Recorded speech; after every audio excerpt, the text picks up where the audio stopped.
The world felt gray, a cold, unfeeling gray that seeped into everything. Around her, people murmured soft words of comfort. She watched as a handful of soil was tossed into the earth, a final, hollow thud that seemed to echo the closing of a door. A deep, dark, unending valley stretched out before her, and she was standing at its edge, alone. She clutched a single white lily. Its petals were smooth and cool against her trembling fingers. With one last look at the fresh mound of earth, she allowed herself to be led away, each step taking her deeper into the silent valley she now had to walk through alone. The key turned in the lock with a click that sounded unnervingly loud in the quiet apartment. The door swung open, revealing a space suspended in time. A half-finished puzzle sat on the coffee table. Sunlight, thin and pale, struggled to push through the drawn curtains, illuminating dust motes dancing in the heavy air. This was her new reality, a world of echoes. Her days fell into a muted, repetitive rhythm. Make coffee she wouldn't drink. Sit on the sofa and look at the puzzle she couldn't bring herself to touch. The vibrant colors seemed to mock the grayness of her world. Friends called. Their voices were bright and full of life, a stark contrast to the emptiness inside her. Evenings were the hardest. As dusk settled, the shadows in the apartment grew longer, darker. She would pull the knitted blanket around her shoulders, trying to find the warmth of her mother's hug in its threads. But it was just wool, and the night was just another long, lonely walk through the valley. One afternoon, the silence in the apartment became too heavy to bear. It pressed down on her, a physical weight that made it hard to breathe. She found herself standing in front of her mother's bookshelf. It was a testament to a life well-lived and well-read. And in the corner, a small, leather-bound Bible. Emily hadn't opened it in years. Her fingers, hesitant at first, traced the gold lettering on the cover. She took the Bible back to the sofa.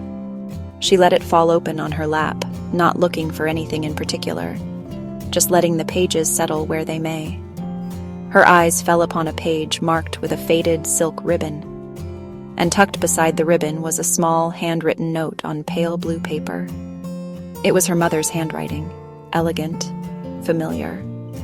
A sudden sharp pang of longing hit Emily so hard it stole her breath. The note was simple, just a few words, a single verse copied with care. "Yeah, though I walk through the valley of the shadow of death, I will fear no evil. For thou art with me, thy rod and thy staff they comfort me." Psalm 23, verse 4. Emily read the words once, then twice. They weren't magical. They didn't instantly erase the pain, but they did something else. They named her experience, the valley of the shadow of death. That's where she was. She wasn't lost in some nameless, terrifying wilderness. She was in a valley. The words were a tiny flicker of a candle in the vast darkness of her grief. A few days later, a soft knock came at her door. Peeking through the peephole, she saw Sarah, a woman from her mother's church group. Sarah wasn't a close friend, more of a kind acquaintance with a warm smile. "It's just some banana bread. Your mom's recipe, actually." Emily found herself opening the door a little wider. Sarah didn't try to force her way inside. She just stood there, offering a simple gift. "I know this is a hard time. There's no map for this kind of journey. I just wanted to let you know that I'm here." And there's a small group of us who meet on Tuesdays. It's not formal, just a few people who get it. Thank you, I'll think about it. Emily closed the door, but this time the click of the lock didn't sound so final. The invitation wasn't a demand to be happy. It was a simple offer of companionship for the walk. The following Tuesday, Emily found herself standing outside a cozy-looking coffee shop. Her heart hammered against her ribs. Every instinct told her to turn around, to retreat to the familiar shadows of her apartment. Summoning a courage she didn't know she possessed, she pushed the door open. A little bell chimed, announcing her arrival. The aroma of coffee and roasted beans wrapped around her like a warm blanket. Sarah saw her, and her face lit up with that same gentle smile. She beckoned her over.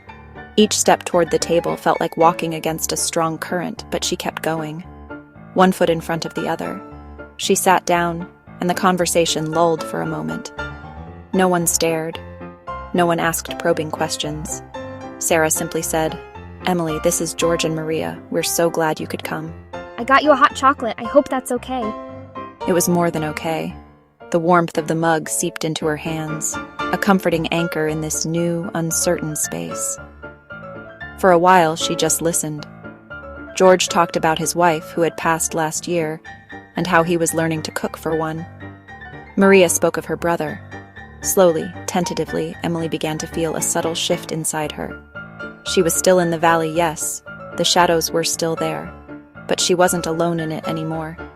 When it was her turn to speak, she found her voice. It was quiet, fragile, but it was there. My mom, she loved puzzles. I found a note from my mom. She had written down a verse from the Psalms. Yea, though I walk through the valley of the shadow of death, I will fear no evil, for thou art with me. This time the words weren't just on a page or in her head. They filled the space around the table. It felt as if the voice of the shepherd himself was speaking directly to her heart. The promise, for thou art with me, wasn't just about a distant divine presence. It was here, in the warmth of the mug, in the kind eyes of her friends, in the shared stories of survival. They were sharing their flickering candles, and the combined light was stronger, warmer. And as she spoke, a single tear traced a path down her cheek. But for the first time, it wasn't a tear of despair. It felt like a release. They didn't take away the memory of the valley, but they changed how she saw it. It was a path, not a prison. A passage, not a permanent residence. The shepherd's voice, delivered through her mother's hand and shared in the company of friends, was louder than the whispers of fear. She was being guided through the darkness. The phrase from the verse, "Thy rod and thy staff, they comfort me," had puzzled Emily at first. They sounded like archaic tools. How could that be comforting? She mentioned this during one of their Tuesday meetings, feeling a little foolish for asking. But George, who had grown up on a farm, smiled kindly. "It's not about being prodded," he explained. "A shepherd's rod is a weapon. He uses it to protect the sheep from predators. To fight off the wolves and lions that lurk in the shadows, it's a symbol of protection." His words painted a new picture in her mind. The rod wasn't for her. It was for the fear. It was for the despair. The shepherd was not just walking with her. He was defending her. He was standing between her and the darkness. Then Maria added, "And the staff? The staff has a crook at the end. A shepherd uses it to gently hook a lamb that has wandered too close to a cliff edge and pull it back to safety. It's a tool of rescue and guidance." That evening, Emily sat in her mother's favorite chair, the knitted blanket across her lap. A wave of sadness washed over her, a familiar pang of missing her mom. It was sharp and sudden. In the past, this feeling would have pulled her under, into a spiral of grief. But this time was different. She pictured the rod, a strong, steady presence warding off the overwhelming despair. She pictured the staff, a gentle hook pulling her back from the edge of the abyss, guiding her towards solid ground. These weren't just tools. They were tangible symbols of love and care. The comfort wasn't about the absence of pain. The pain of her loss was real and would always be a part of her story. The comfort was in knowing she didn't have to face that pain alone and unprotected. The rod was the courage to face another day. The staff was the gentle hand of a friend, the warmth of a cup of hot chocolate, the memory of her mother's love that guided her still.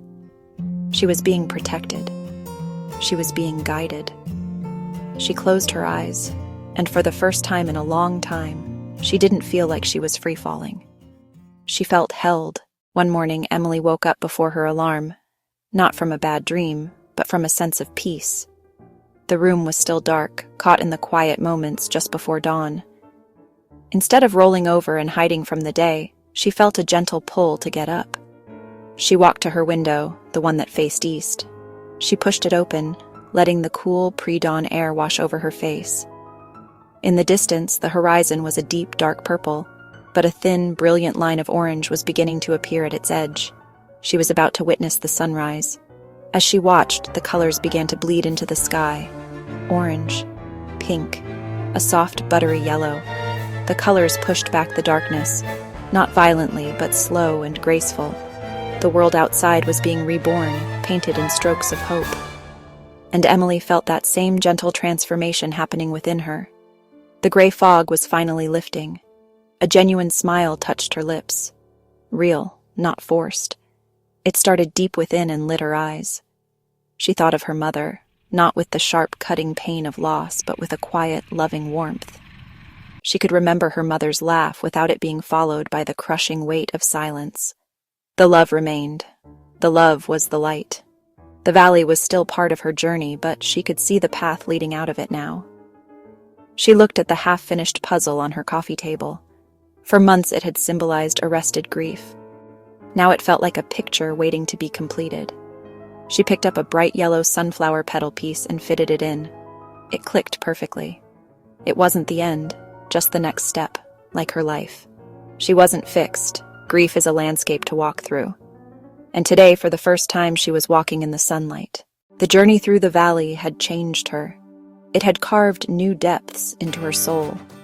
But it had also shown her heights of hope she never knew existed. Emily didn't go back to being the person she was before her mother's death. You cannot walk through such a profound shadow and emerge unchanged. The person she was becoming was stronger, more compassionate, more attuned to the quiet miracles of a new day. She had learned that light is most beautiful when you have known true darkness. She had learned that hope is not the absence of sorrow, but the courage to walk alongside it. She continued her Tuesday meetings at the coffee shop. But now, she wasn't just there to receive comfort. She was there to offer it too. When a new person, their eyes clouded with fresh grief, joined their circle, Emily was the one who would slide a warm mug toward them. She was the one who would offer a quiet, understanding smile. She could see the valley they were in because she had walked it herself. She could tell them about the shepherd, not with loud, preachy words, but with the gentle testimony of her own story. She could be a rod of protection and a staff of guidance for someone else. The apartment that was once a prison of echoes was now a sanctuary of peace. She filled it with life. She bought new flowers, bright, cheerful daisies this time. She finished the puzzle, and its picture of a sun-drenched field of wildflowers now hung on her wall, a reminder of beauty completed. She played music, and its melodies danced in the sunlit rooms. The knitted blanket was still on her mother's chair, but now when she wrapped it around herself, it felt like a warm, loving hug, a connection that death could not break. It was a comfort, not a crutch. Emily learned that the valley of the shadow of death is not a destination. It is a pathway. And on the other side, life continues. It is different, yes. It is forever marked by the journey. But it is beautiful and full of promise.